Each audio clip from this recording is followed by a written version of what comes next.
Dear friends, Happy New Year, and I wish all of my viewers and my subscribers a happy 2024. You must be wondering that for the last 1 month I have possibly vanished from the YouTube.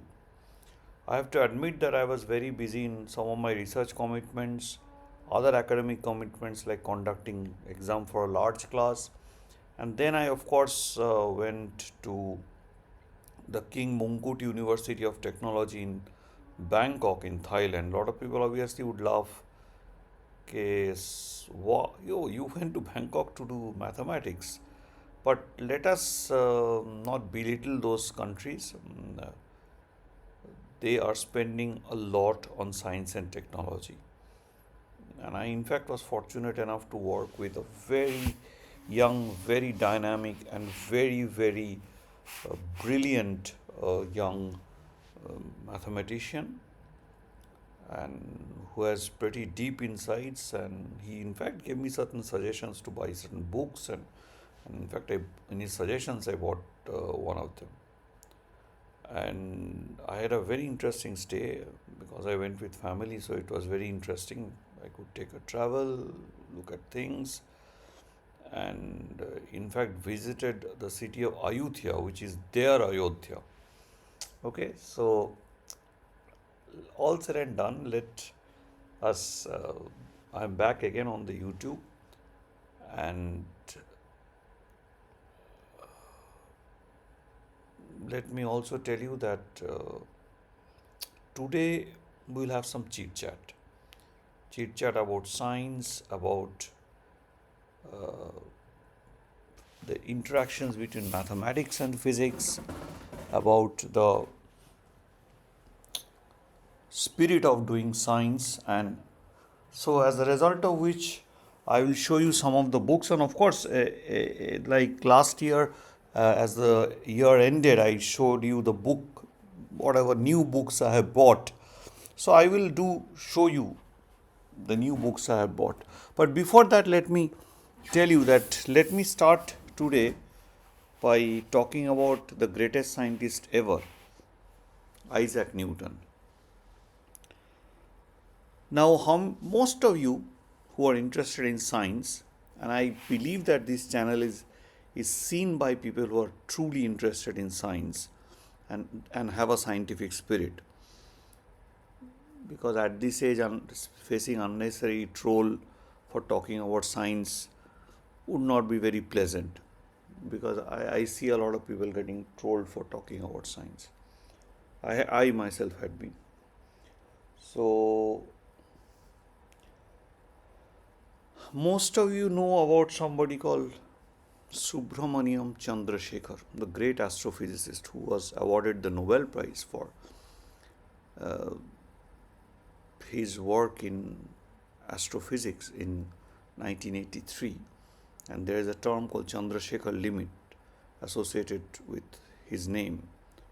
He says that what should be the mass of a star so that such a star may finally form a black hole. It is around 1.44 times the mass of the Earth. That is the limit beyond which the stars can form black holes. So I am not a physicist, though I feel very interested because of the huge use of mathematics in physics. But I cannot say I have intuition like a physicist. Right? My intuition is in mathematics. So let me show you a book which I sometimes open, read, but I've kept it just to have a look at it. Sometimes try to work out certain things from there. This book is called Newton's Principia by Subramaniam Chandrasekhar. Newton's Principia for the common reader. But his common reader is not any common reader. It is not a popular science book. It is a serious book, and I'll show you. By a common reader, he means somebody well educated in mathematics or physics. Now, why did a man like Subramaniam Chandrasekhar would do that? He spent last 10 years of his life last 10 years, believe me, last 10 years of his life working through Newton's Principia. He took up the important propositions of Newton's Principia, and then he started working them as if he's a modern physicist, working them the way he should do now. Then after that, without seeing Newton's proof, he would go and check Newton's proof, try very hard to understand Newton's proof. After all, he's Subramaniam Chandrasekhar. And then he sees that Newton has done the whole thing in just a little half-page proof or a small one-fourth page proof using Euclid's geometry. And Newton's calculus reasoning was also using that geometry. He made calculus look as if it is a part of geometry, Euclidean geometry. Okay, the analytical way that we do calculus using functions, integration, differentiation, limit, everything was spoken in terms of geometry, and that was the power of Newton's imagination or Newton's capabilities, his genius. So let me read from the back of this book, back part. So this is Subramaniam Chandrasekhar. This is a print by Oxford University. Its actual print is an Indian edition, so it's cheaper to buy, around 1300 rupees. Otherwise, it's pretty costly. I hope university libraries should have this book, and young students, undergraduate or graduate or PhD or a faculty. Faculties so surely should, math faculties or physics faculties who are interested into the link between math and physics should have this book. So, what is written at the back cover? Subramaniam Chandrasekhar is a distinguished physicist whose career has spanned over 60 years. Born in India, educated at the University of Cambridge in England, he is now Emeritus Morton D. Hull Distinguished Service Professor of Theoretical Astrophysics at the University of Chicago, where he was based in since 1937. He's dead now, but he's no more. But this book came out when he was very old, and he was alive at that time. His early research into the evolution of stars is now a cornerstone of modern astrophysics and earned him a Nobel Prize for Physics in 1938. Later work into gravitational interaction between stars, the properties of fluids, magnetic fields, equilibrium, ellipsoids, and black holes has earned him awards throughout the world, including the gold medal from the Royal Astronomical Society in London in 1953, the National Medal of Science in the United States in 1966, and the Copley Medal from Royal Society in 1984. His many books include Radiative Transfer, Hydrodynamic and Hydromagnetic Stability, the Mathematical Theory of Black Holes, for which he is justly famous, each being praised for its breadth and clarity. Newton's Principia for the Common Result is Newton's Principia for the Common Reader, is the result of Professor Chandrasekhar's profound admiration for a scientist whose work he believes is unsurpassed and unsurpassable. So, here is for you the Newton's Principia for the Common Reader. So, one of the first mathematical stories that he gives here is beautiful. That here is this diagram, you see. So, this is the Earth at the center. The Earth is at the center of the circle. And this is a diagram used to calculate the acceleration due to gravity on the moon. Because of that pull, the Earth is pulling the moon. The moon is remaining on the circular orbit, or else it would just fly off. So, if there was no force, suppose the Earth is removed, the moon will be flying off naturally, or would be attracted by some other more massive body. So, here is a diagram, and here is one of the first proofs. And while doing so here is the moon which can fly off in this direction, but it has been pulled towards that circular orbit. So, if it is been pulled towards that circular orbit, so here is it. Here is the page. Here it starts. So here the moon, instead of falling, flying off, it falls back to the circular orbit every time. So if you make a little move from a current position, you again fall back to the orbit. So when you fall back, you make a drop, and that fallback is due to gravity of the earth. And then what is the distance that you travel, that little fallback, is s equal to half acceleration due to gravity into t square. And that is Galileo's formula, and that Galileo's formula he uses here. This is where he uses. This is the Galileo's formula. You can see BD is equal to half acceleration into the small distance that the moon is being pulled back every time. And he figures out finally, using beautiful mathematics, beautiful geometry, and uses certain results of Euclidean geometry, might be difficult to prove. And how much? Let me see. It works to around. Okay, so it's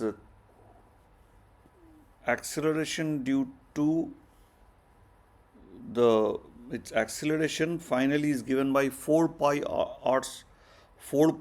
square into r. R is the distance from the moon to the earth, divided by t square is the time to make one complete revolution. So 4 pi r square by t square. So that's the formula for computing the acceleration due to gravity. So if r is the radius of the earth, and so r is the distance between the moon and the earth, then how much time it takes to go around the earth, and this and pi value, you will get the answer. It's just beautiful. It's gives that it's around 0.272 meter per second square. It must be very, very less compared to some body which is near the earth. So when you are talking about a body falling from some point on the earth, you are essentially, the acceleration due to gravity is also computed in this way possibly, and that computation you consider the distance of the body towards the earth center, because it is pointed to it moves as if it's moving towards the center of the earth. So all the force with which the earth is pulling, that force is coming from the center. But this distance from the surface of the earth to from wherever it is falling is negligible compared to the radius. So essentially you neglect this distance. So basically your acceleration due to gravity is the one acceleration the body would feel which is lying on the surface of the earth. That is our 9.8. That is. So this is, let me see what are the units they were using. I think it's meter per 9.8 meter per second square. Okay, so the ratio between the earth's the acceleration due to gravity near the surface of the earth and acceleration due to gravity on the moon, their ratio is around 4332, means acceleration due to gravity on the earth is 4332 times the acceleration due to gravity on the moon due to the earth.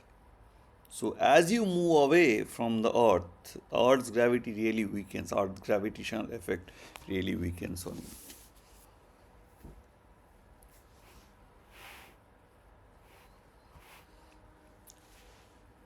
So there are many, many things in this book which I want to say. Maybe I'll just show you.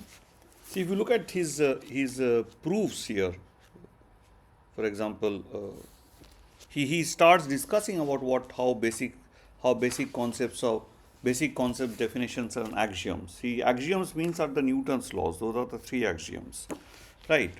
For example, he gives the first definition. Newton in his Principia gives the first definition. So how does he define mass?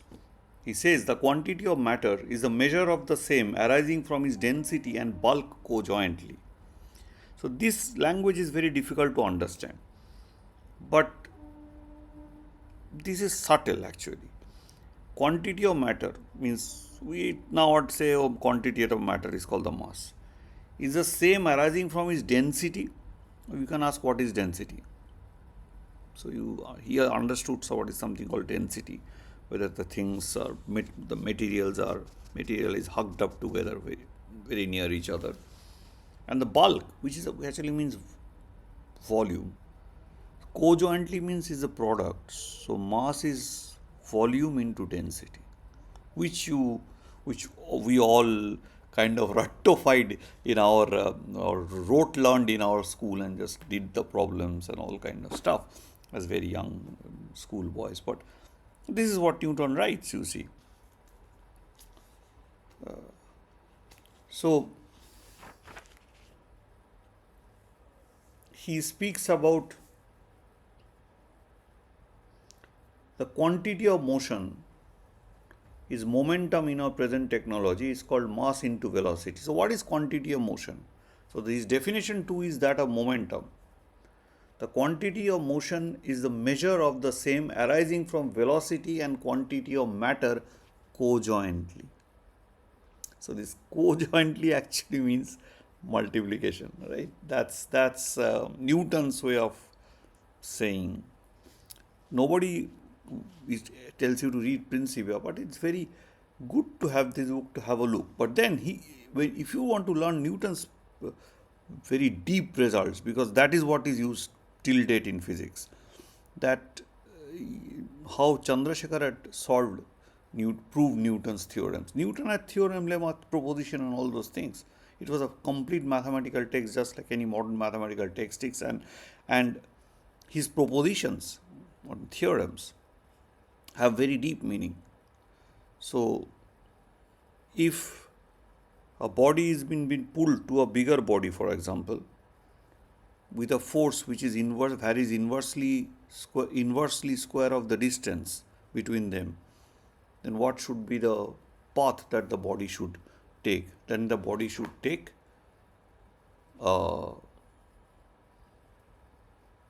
elliptic path. And if a body is moving along an elliptic path, while one body is at the center of that elliptic path, then what is the force with respect to which the bigger body is pulling the smaller body? The force with which the bigger body is pulling the smaller body, hence the smaller body is also pulling the bigger body, varies as 1 by r square. So the inverse square law of attraction. In fact, for the moon, he provides that the force that with which the moon is being pulled back towards the earth has the inverse square law of attraction. It's just kind of amazing, actually. So I'm pretty thrilled actually to see the way Newton thought about it. A centripetal force is that by which bodies are drawn, pulled towards, or impelled, or anyway tend towards a point as to a center. So here is a body which is moving like this, and you are trying to, like when you take a stone, hang it with some thread and put it up like this, move it like this. So the body tends to fly off, but you are this because of your hand through the pull on the string, the tension of the string is pulling it. So that is the centripetal force. So beautiful, and I think this is worth reading because you will know science much better if you read this. So let us go to the axioms a bit. So law 1, the basic concepts, laws of motion. After the introductory lesson on fundamental notions, Newton proceeds to its second lesson to formulate the basis for his entire dynamics in the form of 3 laws of motion and 5 corollaries, which are essential part of the laws. Again, the laws and their corollaries must be considered in their totalities and not singly. So there are 3 laws and their corollaries. So 3 laws of motion and 5 corollaries, which are never taught in school. So that's what I am trying to tell you.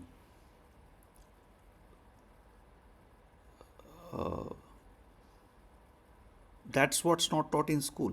And that's what you can learn when you read from a book about a super master from another great master. Now, again, the laws and their corollaries must be recognized in their totality and not singly. This needs, for example, fully recognized by Maxwell, who reformulated Newton's first two laws of motion to render more precise their enunciation. Okay. Law 1, which is Galileo's law of inertia. Everybody continues, not everybody like you or me, every body continues in its state of rest or of uniform motion in a right line. Right line means straight line, unless it is compelled to change that state by forces impressed upon by it. You don't exactly learn it in this language, but law 2, the change of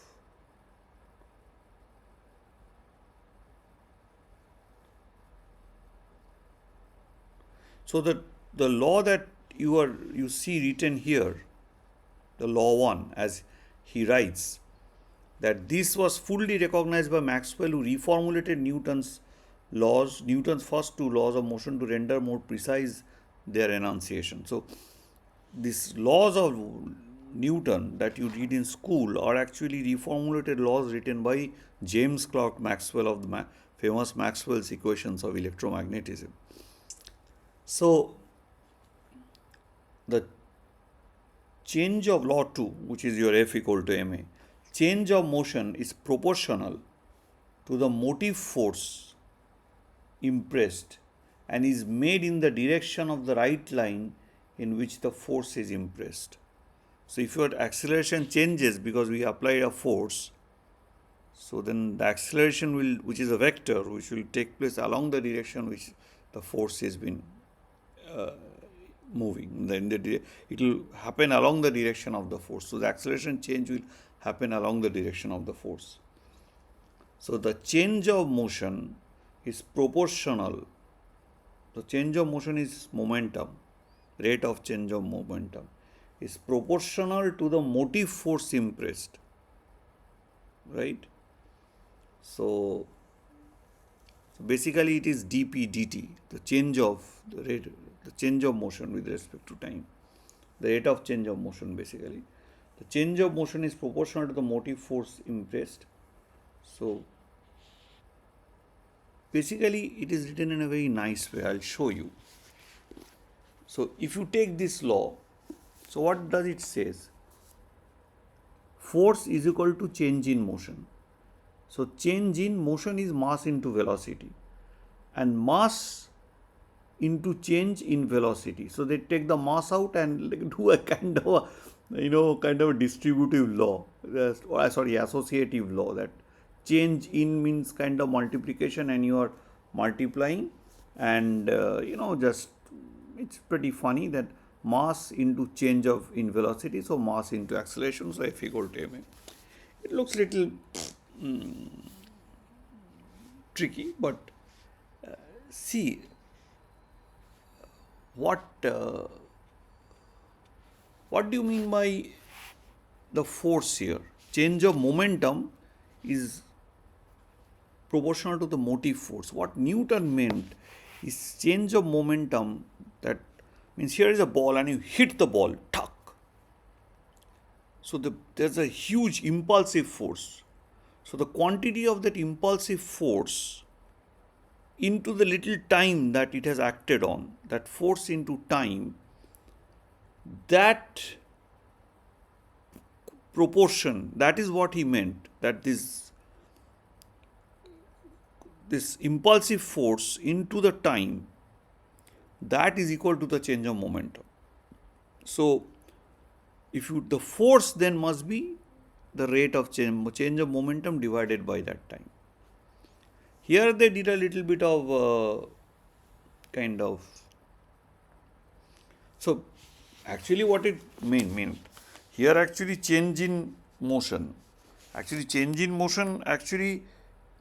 here they meant it is a derivative. Here when they wrote change of motion, so change of motion they actually meant derivative, rate of change. So how come the rate of change when you just are calling change of momentum and rate of change of momentum are two different things. So here he means of an impulsive force, a force which has acted for a very little time. So that impulse, what value of that impulse, that is proportional to the change of momentum. So the force itself is proportional to the rate of change of momentum. Force into small time delta t is proportional to the change of momentum. The proportion comes actually proportional to the change of momentum values, right? So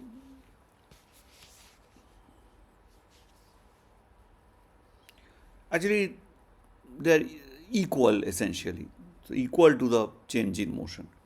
So the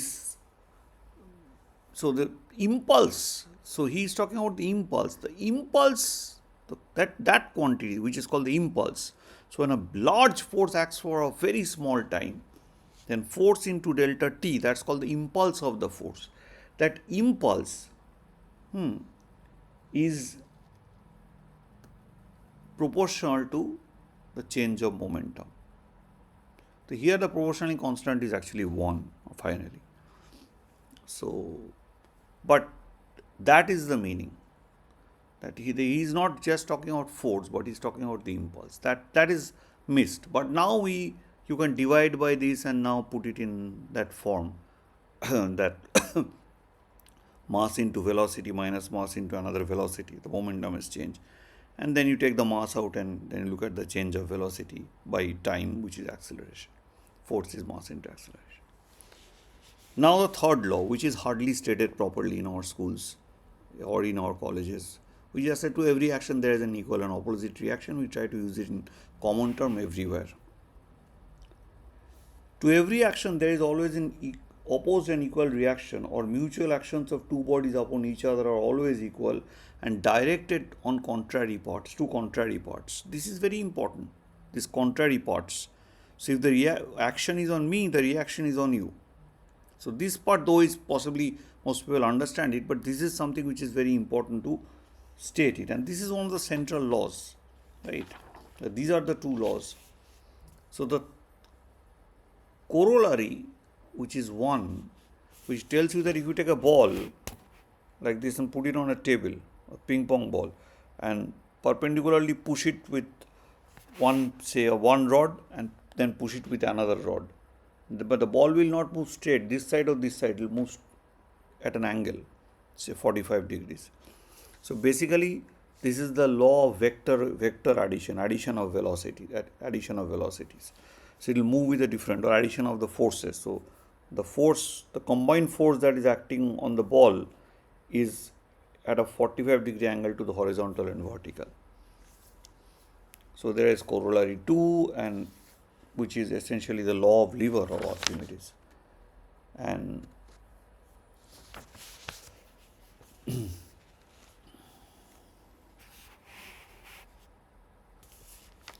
many other corollaries. Another corollary comes where Newton talks about the center of gravity and all those kind of things. I'm not getting into all this. So it's very detailed. I will not get into so much things. For example, here you can see the law of areas and dynamics of particle under the general law of centripetal attraction, etc., and conservation of angular momentum, and so on and so forth. So maybe this is quite enough for a discussion for today. Hope you enjoyed it. I will definitely speak about other books, and they will come up. So if I speak everything in one day, you might lose the interest. But remember this book, Newton's Principia for the Common Reader. So you have to understand that if you enjoy mathematics and physics, you are that common reader. So with this little thought, and wishing that everyone has keeps up in their mind, let this year 2024, for those who enjoy mathematics and science and those who are my subscribers, please join me in celebrating mathematics and science, especially maybe the connection between mathematics and physics. Maybe we should celebrate that. Maybe you should learn some graph theory from Nursing Deo. Maybe I will read you a little more from Bertolt Brecht's Life of Galileo. That when Galileo was actually, you know, kind of jailed, under house arrest for the last 9 years of his life, from 1632 to 1642. And then his favorite student, Andrea, whom he has seen from as a child, he comes and he know that whatever he has actually figured out mathematically, he had recanted. He said that no, wrong. What the scriptures and what all these other people are telling is correct. I am wrong, etc., etc. Which he knew that he was not. So there's a famous statement that as he was living the Inquisition, Galileo was living the Inquisition. He had recanted. He had said, no, whatever the Holy Scriptures have said is true. I am wrong. The earth is at the center and the sun is going around it. He went out and said, but it still moves. How did he knew that the earth was moving? Did he give a really conclusive proof? No, possibly. But he gave a proof which increases our confidence about the fact that yes, the earth is moving, which was much later established, much firmly by Newton and others. So what did he see through his telescope? He discovered what are called sunspots. And if the sun was just moving and sun was not rotating possibly, even if it is rotating, if the sun was just a spherical body, was not rotating in its axis, and it is moving, and we are seeing it moving all along the year, then from various points when I see the sunspots would, in the relative positions, would remain same. If the sunspots change, if I see new sunspots and I don't see those other sunspots for a long time, because a massive body to rotate cannot take a year actually for the size of the sun, right? So I don't see those sunspots for a long time. Then there is a doubt that maybe I am not seeing them because I have moved to the other side of the sun, so I don't see them for a long time. So maybe the earth is actually moving. Copernicus was right. So that is the spirit of Galileo. That is the evidence you get through this example. As in one of one of the lectures I saw on YouTube of one of the interviews actually of Yuval Noah Harari, the famous writer of this book called Sapiens on human civilization, who says that science is a product of ignorance. Science is a product of doubt. And that's what Galileo says, that's what Feynman says, that's what Einstein says, that's what Newton says. That if you don't doubt your principles, doubt the fundamentals, then nothing can come out. Even when we do research as a very average mathematician, we have doubts. Without our doubts, we cannot make any nice contribution. We cannot have any nice question. If you accept whatever else anybody tells you, then it's just done. Nothing can be done. Now you don't think about anything else. But if you don't accept what anybody else has told you, you don't you look at even old things and doubt whether you really understand them. So you try to rethink about them, and maybe you just get a new insight about them which nobody has seen. And this happens pretty often in science. This is how science progresses. Science is never about closing down. Science is never about becoming stagnant. Science is all the time is about being dynamic, about being open to change. Even in mathematics, today a theorem which might look correct, somebody might find a mistake certain times later on. And then it's gone. You have to remove it from the system. And in the natural sciences, if there is evidence against what you are saying, then bad luck, you have to change it. It doesn't matter how great your theory was or how great your conclusions look like. No greatness, no nothing would happen is allowed in science. So science is always born out of ignorance. Because earlier those days people had, okay, we have all these things written down by sages and big people, and so everything we accepted, everything was known. Nothing is to be known. But this is what Yuval Noah Harari says, that yes, this is what people thought, that everything was known. We have everything written down by sages. So very, very big people. So now somebody said, possibly we don't know everything. Let us try to investigate. That is the Greek sentiment, for example. And even in certain cases, the Indian sentiment was also there, that people try to investigate, such really trying to know what's happening up there.